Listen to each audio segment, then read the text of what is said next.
آداب بچوں، آج کا ہمارا موضوع نعت ہے۔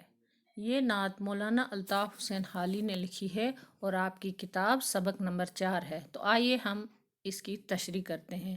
سب سے پہلے نعت کا مطلب، نعت سے مراد یعنی حضرت محمد صلی اللہ علیہ وسلم کی تعریف۔ جس نظم کے اندر حضرت محمد صلی اللہ علیہ وسلم کی تعریف کی گئی ہو اسے نعت کہتے ہیں۔ تو سنیے اس کی تشریح۔ وہ نبیوں میں رحمت لقب پانے والا، مرادیں غریبوں کی بر لانے والا، مصیبت میں غیروں کے کام آنے والا، وہ اپنے پرائے کا غم کھانے والا، فقیروں کا ملجا، ضعیفوں کا ماوا، یتیموں کا والی، غلاموں کا مولا۔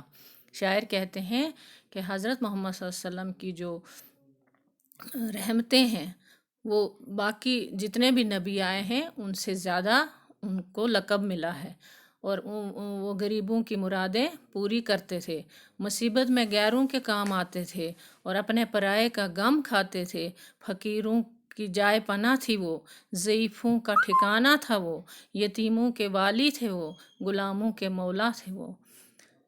خطا کار سے درگزر کرنے والا، بداندیش کے دل میں گھر کرنے والا، مفاسد کا زیر و زبر کرنے والا، قبائل کو شیر و شکر کرنے والا، اتر کر ہیرا سے سوئے قوم آیا اور ایک نسخہ کیمیا ساتھ لایا۔ خطا کار، جس سے بھی کوئی غلطی ہو جاتی تھی تو وہ اس کو درگزر کر دیتے تھے، اس کو معاف کر دیتے تھے۔ بداندیش کے دل میں بھی گھر کرتے تھے، بداندیش جو ان کو نہیں چاہتے تھے، برے چاہنے والے تھے، ان کو دل میں بھی وہ بس جاتے تھے، اور مفاسد کو زیر و زبر کرنے والے تھے، قبائل کو شیر و شکر کرنے والے تھے۔ جو قبیلے بکھرے ہوئے بٹے ہوئے تھے الگ الگ حصوں میں، ان کو اکٹھا کرنے میں انہی کا کام تھا۔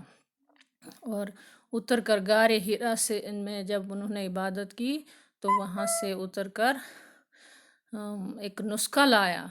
وہ نسخہ کیا تھا؟ نسخہ کیمیا، قرآن کی آیتیں جو ان کو اللہ کی طرف سے ملی تھی وہ ساتھ لائے۔ مس خام کو جس نے کندن بنایا۔ مس خام ہوتا ہے کچا تانبا، جیسے کچے تانبے کو انہوں نے سونا بنا دیا، کھرا اور کھوٹا الگ کر دیا، دکھایا، اور کھرا اور کھوٹے کو الگ کر دکھایا۔ عرب جس پہ کرنوں سے تھا جہل چھایا۔ عرب کے لوگ بہت جاہل تھے، بہت صدیوں سے ان پر جہل چھایا ہوا تھا، وہ جہالت میں تھے، کفر میں تھے۔ تو جب انہوں نے وہاں سے اپنے ساتھ قرآن لایا تو پلٹ دی بس کان میں اس کی کایا۔ انہوں نے اس کی کایا ہی پلٹ دی، مطلب بالکل ہی بدل گئے وہاں کے لوگ۔ رہا نہ ڈر بیڑے کو موجے بلا کا، جیسے بیڑے کشتی کو کسی موج، سمندر کی موج کا ڈر ہی نہیں رہا، ادھر سے ادھر پھر گیا رخ ہوا کا۔ جیسے وہ لوگ پہلے بگڑے ہوئے تھے تو بالکل بدل گئے وہ ان کے آنے سے، حضرت محمد صلی اللہ علیہ وسلم کے آنے سے۔ اب ہے الفاظ معنی۔ بر لانا ہوتا ہے پورا کرنا، پرائے ہوتے ہیں غیر، ملجا ہوتا ہے جائے پناہ، ماوا ٹھکانہ ہوتا ہے، بداندیش ہوتا ہے برا چاہنے والا، ہیرا ہوتا ہے غار ہیرا جہاں پہ حضرت محمد صلی اللہ علیہ وسلم نے عبادت کی تھی، وہیں پہ اللہ نے ان کو وحی نازل کی تھی۔ مس خام ہوتا ہے کچا تانبا، کندن خالص سونا، کرنو زمانہ دراز، جہل ہوتا ہے جہالت، بھیڑے ناؤ، موجے بلا مصیبتوں کی لہر، ضعیف ہوتا ہے کمزور، درگزر کرنا بخشنا، مفاسد ہوتا ہے جھگڑے برائیاں، شیر و شکر آپس میں ملانا، نسخہ کیمیا ہوتا ہے قرآن کا قیمتی نسخہ۔ اب ہے سوالوں کے جواب۔ پہلا سوال ہے، شاعر نے حضرت محمد صلی اللہ علیہ وسلم کی کچھ صفات کا ذکر کیا ہے، آپ ان خوبیوں کو اپنے الفاظ میں بیان کریں۔